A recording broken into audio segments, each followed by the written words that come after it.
O pastor igreja, amém? Amém. Tomar o seu assento em nome de Jesus.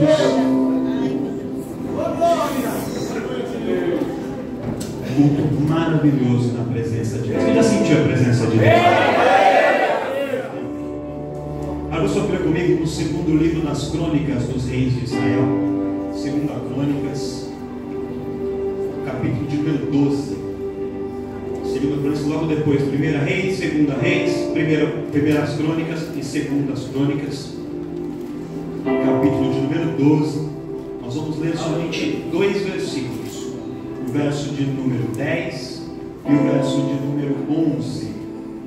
Glória a Deus. Ou melhor, vamos ler a partir do verso número 9. Perdão, André, tá? Segundo as Crônicas, capítulo 12, vamos ler o verso 9, o verso 10 e o verso de número 11. Nesses 3 versículos. Quem for encontrando já vai dando glória a Deus. Glória a Deus. Amém. Glórias a Deus.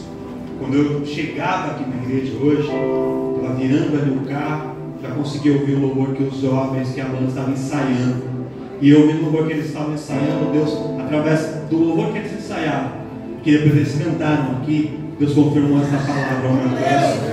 Quem acredita que um só e o mesmo Espírito usa a banda, usa o pregador, usa quem está dirigindo, é o mesmo Espírito. E ele está aqui para falar ao meu e para falar ao teu coração nessa noite. Segundo o livro das Crônicas dos Reis de Israel, capítulo de número 12, a partir do verso 9, diz assim: E subiu, pois, Sisaque, rei do Egito, contra Jerusalém, e tomou os tesouros da casa do Senhor e os tesouros da casa do rei. Levou tudo, e tomou também os escudos de ouro que Salomão fizera. E fez o rei Roboão em lugar deles escudos de cobre, ou em outras traduções, escudos de bronze, que é a mesma coisa. E os entregou nas mãos dos capitães da guarda que guardavam a porta da casa do rei. E sucedeu que, entrando o rei na casa do Senhor, vinham os da guarda e os traziam e os tornavam a pôr na câmara da guarda. E você diz amém. Amém. Só esses 3 versículos. Essa é uma história bastante conhecida. Por isso que eu estava em dúvida se era isso que Deus queria falar, se era isso que eu tinha que pregar mesmo. E aí quando veio o louvor para confirmar, a gente vai com mais convicção para poder ministrar a palavra do Senhor. E essa história, para você entender o que está acontecendo aqui, a gente tem que voltar um pouquinho. Quando Davi, ele termina o seu reinado, ele é sucedido por Salomão, seu filho. E Salomão herda de Davi um reino amplo em território, e um reino forte militarmente, e um exército muito forte. Davi ia para as batalhas e não perdia batalhas, ele só ia ganhando e conquistando mais territórios para Israel, ele amplia muitos territórios de Israel. E os inimigos tinham muito medo de se confrontar com o exército de Israel, porque sabiam do poder do exército e sabiam do poder do Deus que guardava aquele exército. Então quando Salomão assume o trono, Salomão tinha poucos inimigos, porque ninguém queria se defrontar, se confrontar com o exército de Israel, liderado agora por Salomão. Então Salomão aproveita aquele tempo de mais tranquilidade para poder ampliar outras coisas dentro do seu reino. E Salomão vai fazendo algumas reformas, ele vai construindo primeiramente ali o templo do Senhor, e Salomão vai construindo o seu palácio, e ele vai embelezando a cidade, e enchendo aquela cidade de glória. E quando as pessoas iam para Jerusalém, iam para Israel, eles viam a glória que havia em Israel, por causa da riqueza que Deus havia dado para aquela cidade, e toda aquela riqueza era um símbolo do amor e do poder de Deus. O valor da riqueza não era pelo valor monetário, não era por conta daquilo que equivalia em dinheiro, mas era a demonstração de um Deus que cuidava, de um Deus que havia prosperado e de um Deus que estava honrando os seus filhos e fazendo eles se diferenciarem dos demais.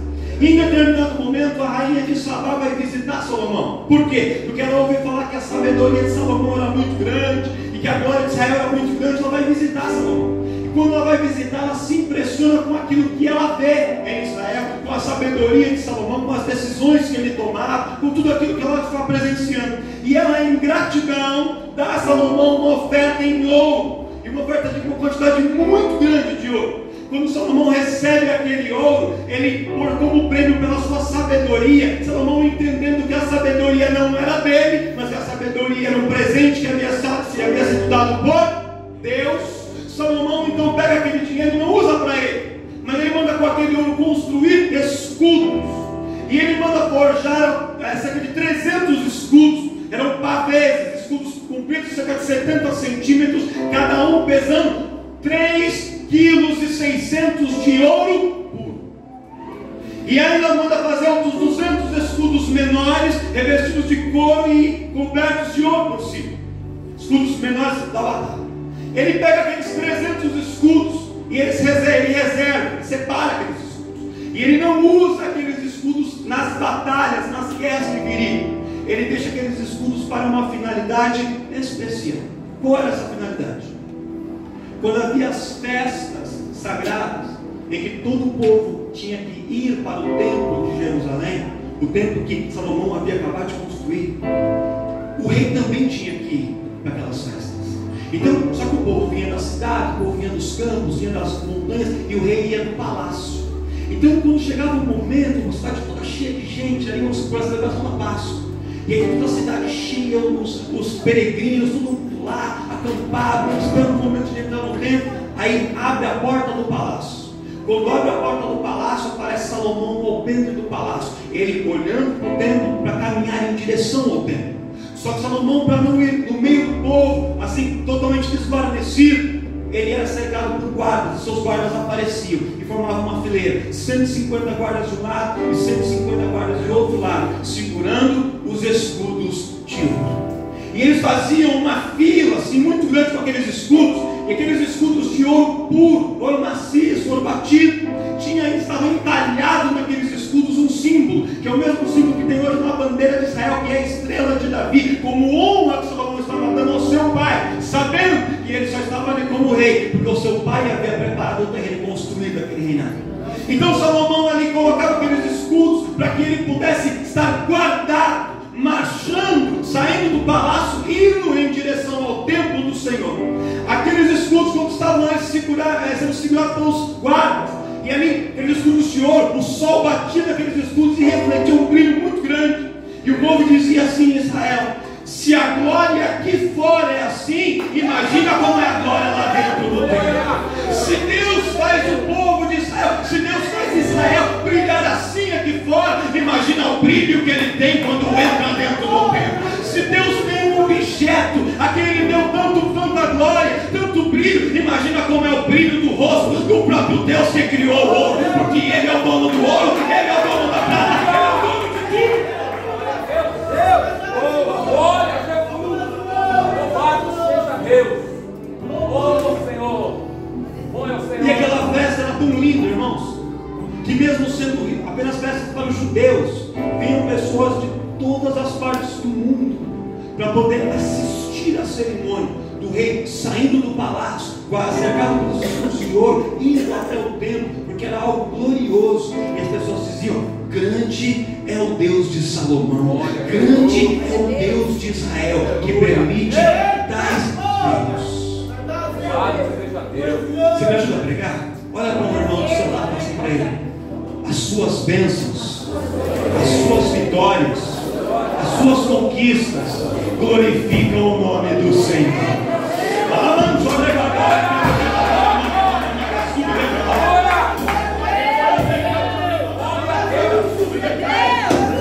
Tem pessoa que não entende como você, que aos olhos dele é pequeno, que aos olhos dele é pequeno. Como é que você consegue conquistar tantas coisas? Sabe por quê? Porque é um Deus que te guarda, é um Deus que te abençoa, é um Deus que te prospera. E quando ele te prospera, quando ele entrega nas suas mãos a chave daquele carro, quando ele abre aquela porta de emprego, quando ele te dá aquela casa, quando ele proporciona você realizar sonhos e projetos, quando ele te tira do anonimato e te faz ser ali alguém que tem uma empresa, que tem um comércio, quando ele abre as portas, sabe o que acontece? As pessoas olham e falam assim: grande é o Deus dele, grande é o Deus dela, porque esse Deus está colocando ele e ela em posição de destaque. Quem acredita nesse Deus?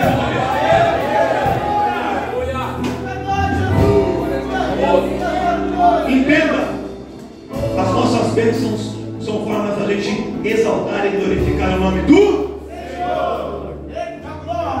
O rei de Salomão de ouro eram símbolos dessa glória. Mas um dia Salomão morre. E quando Salomão morre, ele é sucedido pelo seu filho Roboão. E Roboão, muito embora ele não fosse tão jovem, ele tinha cerca, os historiadores estimam a idade dele em 41 anos, 40 anos. Ele era um homem imaturo.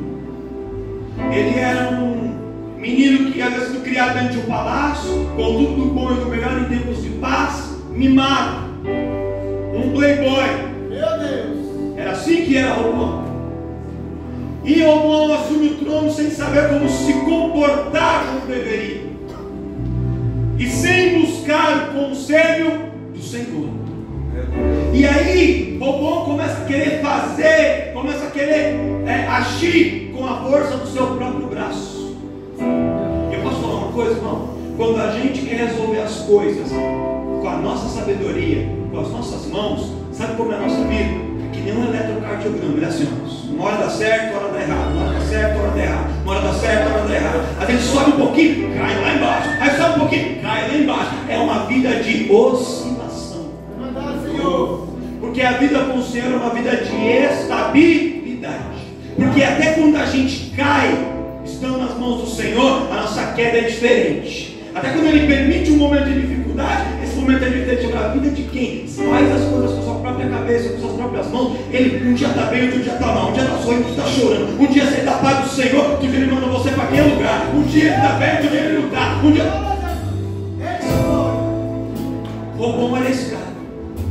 E quando ele começa a reinar, os anciãos de Israel, os mesmos que orientavam seu pai, Salomão, chamam ele e falou: vamos te aconselhar, você é inexperiente, vamos te dar conselho.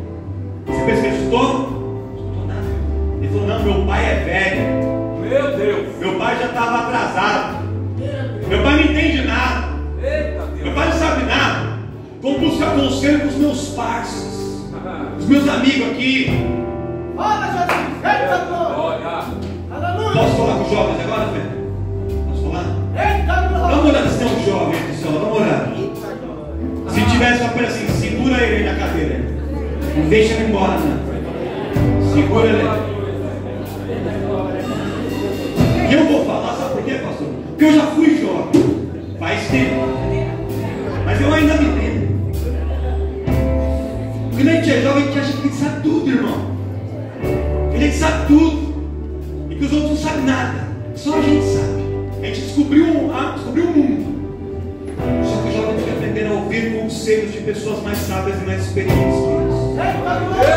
Jovem, não despreze o conselho do seu pai. Jovem, não despreze o conselho da sua mãe. Não despreze o conselho dos seus líderes, porque são pessoas que Deus colocou no seu caminho para te orientar para melhores escolhas. Glória a Deus. Não está no não, mas Deus mandou falar para você aqui nessa noite. Tem pessoa quebrando a cara porque não está dando ouvido para ninguém, acha que pode ir sozinho ou pegando conselho com gente que tem menos experiência que ele. Deus tem colocado pessoas experientes na sua vida para te dar conselho. Ouça e coloque em prática. Posso ouvir para Deus? Vamos voltar a palavra. Aí Roboão não ouve os conselhos dos mais experientes, os conselhos dos mais jovens. Os jovens falam assim: seu pai pegava muito leve. Aumenta os impostos, aumenta os tributos, mostra para eles quem é que manda. E Roboão vai lá, aumenta os impostos do povo. E o povo começa a reclamar, começa ali a se revoltar. E o resultado disso, irmãos, é que a nação de Israel, composta por 12 tribos, ela se divide, ela se fragmenta. É nesse momento que passa a nação dividida em dois blocos: o reino do norte, capital de Samaria, composta por 10 tribos que não aceitam o reinado de Roboão e se afastam, se rasgam do povo de Israel, e outras duas tribos que permanecem, apenas duas, Judá e Benjamim, que ficam com ele, sendo a capital de Jerusalém. Roboão herda 12 tribos, um território enorme. Por causa das suas atitudes equivocadas, esse reino se rompe, se divide, e ele perde a maior parte e fica com um território muito pequeno, uma população menor. Nesse momento, lembra do eletrocardiograma? Ele estava aqui embaixo. Aí o que ele faz? Ele começa a buscar a Deus. Aí vai o profeta dele e fala assim: olha, Se você buscar Deus, se você se arrepender, se você entrar no rumo, entrar no caminho, Deus ainda pode resolver e mudar essa história da sua história.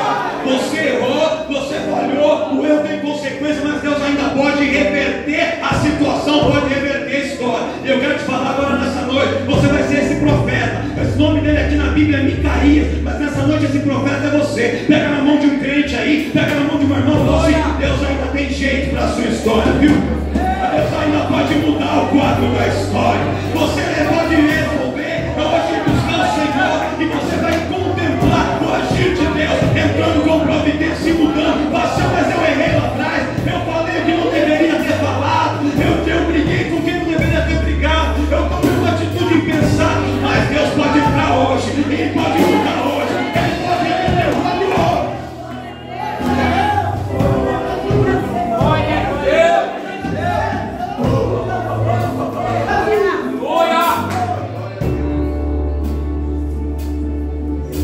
Robão começa a reconstruir. Ele pega os seus filhos, tinha 70 filhos, divide os filhos para as províncias.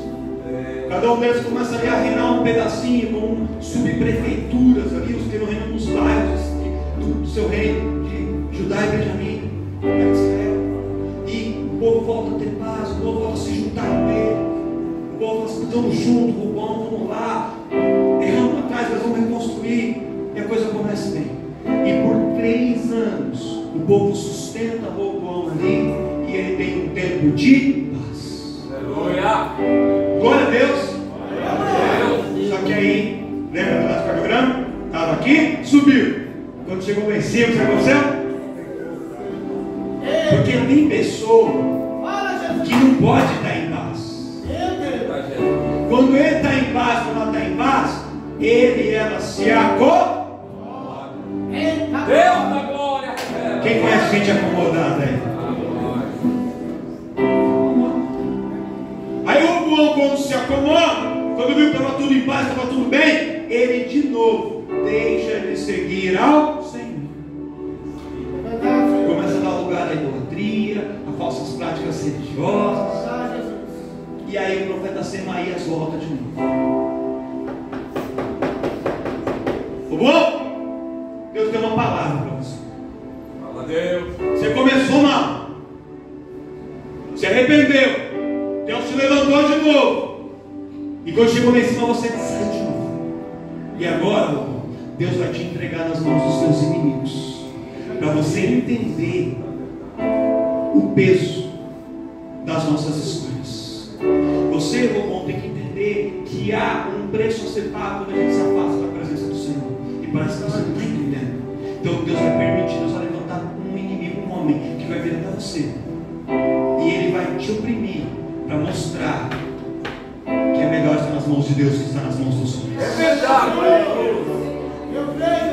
Vem Sisaque, o rei do Egito, e marcha contra Jerusalém. Quando Sisaque entra e invade, o plano de Sisaque era destruir Jerusalém e matar Robão.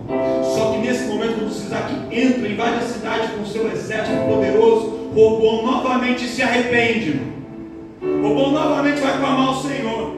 E sabe que eu fico maravilhado? Porque se fosse um de nós, se eu fosse o Deus que ia falar: não, agora não, agora passa aí.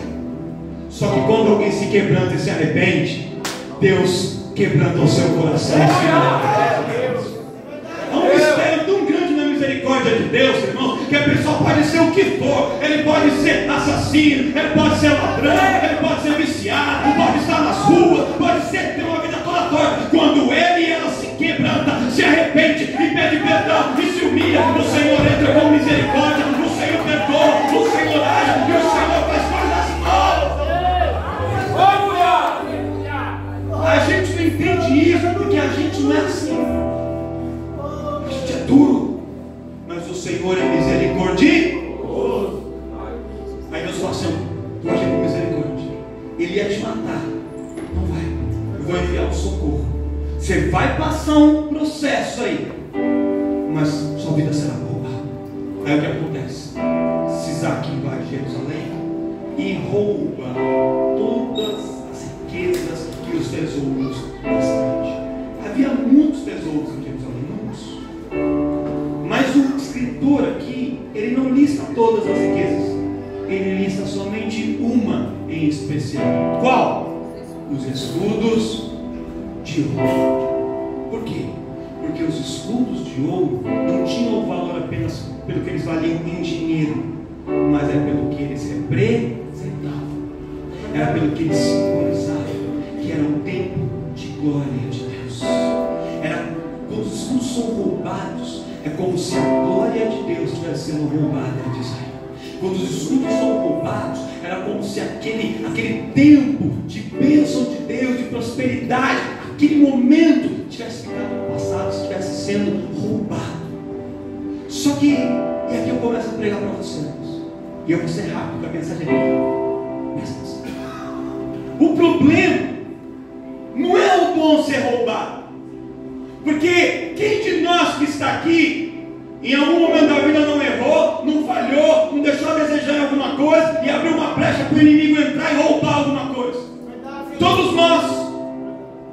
Só que nós aprendemos que o nosso Deus é um Deus de restituição. Quando a gente abre uma brecha, a gente falha, o inimigo vem, o inimigo encontra o caminho, entra, ele rouba alguma coisa preciosa, alguma coisa valiosa, ele retira algo de nós. Nós temos que clamar a Deus e pedir para que o Senhor venha restituir aquilo que foi roubado. O problema não é ser roubado, porque Deus pode restituir. O problema é o que o bom fez depois.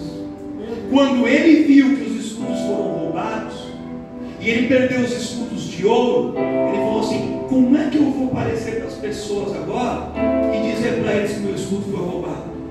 Como é que as pessoas vão me ver agora sem os meus escudos de ouro? Ele estava preocupado com a impressão que ia causar nas pessoas. Ele não estava preocupado com o que Deus estava vendo, ele estava preocupado com o que as pessoas iam pensar. Ele sabe o que ele faz? Ele não tinha mais ouro, tudo tinha sido roubado, mas ele coleta bronze, cobre, um metal de valor muito inferior, mas que quando você olha de longe, assim de longe, se bater uma luz assim, indireta, disfarça, e quem não conhece pode até achar que é ouro. Aí o que ele faz?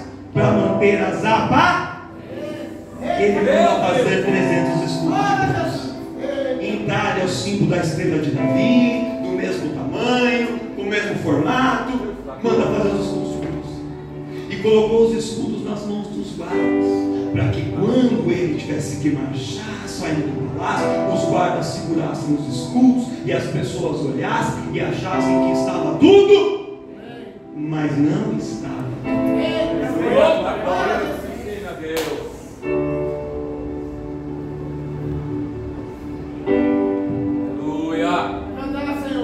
Posso falar uma coisa, irmãos? Foi isso que eu vim aqui para te dizer nessa noite. Você tem um inimigo, você tem um adversário. Esse adversário quer roubar o escudo de ouro que o seu pai te deu de presente. Ele quer te roubar as coisas valiosas e preciosas que seu pai entregou nas suas mãos. Seu pai conquistou e te entregou. E o teu inimigo quer vir para roubar aquilo que você tem de valor. E a primeira coisa que a gente tem que fazer é estar firme da presença do Senhor para não permitir que ele roube. Mas se ele roubar, irmão, se em algum momento roubou, se em algum momento tirou, e se você entrou aqui hoje sem ter os seus escudos de ouro, Deus te dá um alerta nessa noite. Não se contente com escudos de bronze. Não se contente com coisas menores, porque Deus tem o melhor para a sua vida.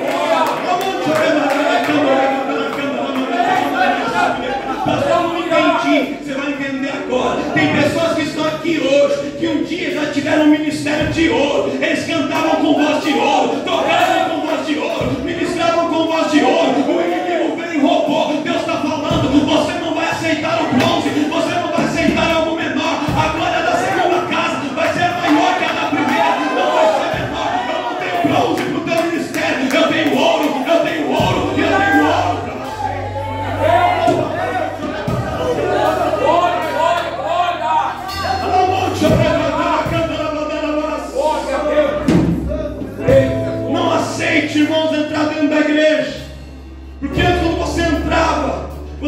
aqui, você sentia a vontade de falar línguas estranhas, você orava, você chorava na presença de Deus, começava a cantar o louvor, nem precisava pedir para ficar de pé, você ficava de pé, você aplaudia, dava glória a Deus, dava aleluia. Hoje o ouro foi embora, é uma adoração de bronze, não tem mais vontade de glorificar, não chora mais, não adora mais. O Senhor vai devolver escudo de ouro para a pessoa que aqui, o Senhor vai devolver, é adoração de ouro aqui.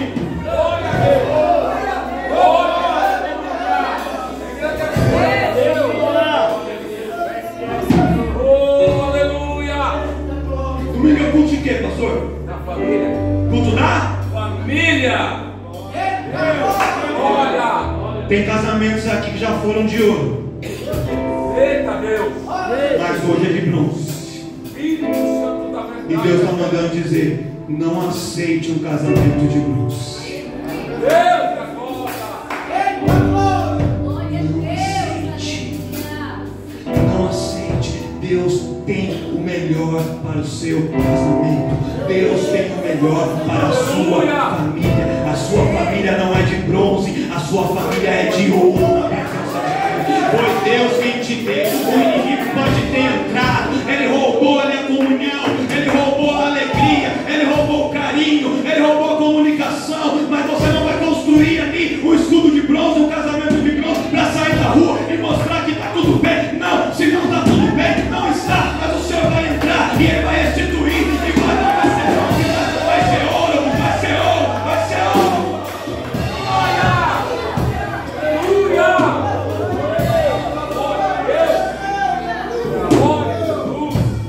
Chega aqui, relacionamento no Instagram, irmãos.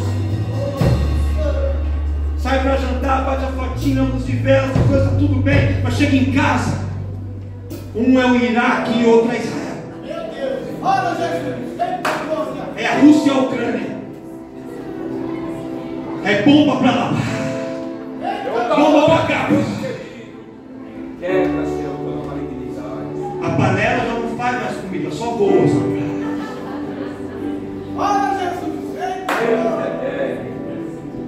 Isso é casamento de bronze. Quando sai na rua, paz do Senhor.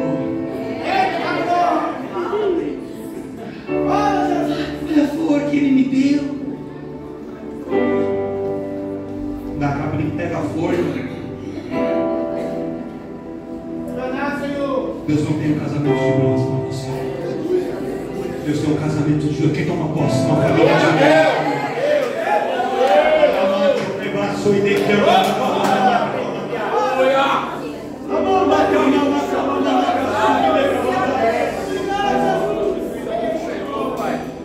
Tem pessoas que hoje vivem uma vida financeira de bronze, já teve bons momentos e hoje está lá por baixo. Existem momentos difíceis, irmãos. Todo mundo passa por situações difíceis. O problema é quando o tempo de ouro é roubado e a gente coloca um de bronze no lugar para fazer de conta que está tudo bem. O problema aqui, irmão, e isso você tem que guardar. Se você esquecer tudo que eu falei, você lembra disso? Deus não se importa com aparências. Não se importa. As pessoas se importam, Deus não se importa. Deus não se importa se a roupa que você veio vestido aqui custou R$100, R$50, R$500 ou 5, 10 mil reais. Para Ele é a mesma. Deus não se importa se quando você vem, você parou o carro na porta, seu carro é zero, se ele é velhinho, se ele está pago, se ele está financiado, se você não tem carro e veio a pé. O importante é que você veio e veio adorar Ele, e Ele está se preocupando com isso. As pessoas se importam com isso. Roboão sabia que Deus sabia que ele não tinha mais os escudos de ouro, mas ele não está preocupado com a opinião de Deus, ele está preocupado em impressionar as pessoas. Enquanto a gente gastar energia querendo mostrar para as pessoas uma coisa que não é realidade, a gente não vai encarar o problema de frente e falar: Deus, errei, falhei, perdi meus escudos de ouro, mas eu quero meus escudos de volta. Se está lá com Cisar, eu vou até lá no Egito para buscar, porque eu vejo um Deus que restitui. Eu vou pegar de volta a adoração, eu vou pegar de volta os meus dons, eu vou pegar de volta aquela unção, eu vou pegar de volta a minha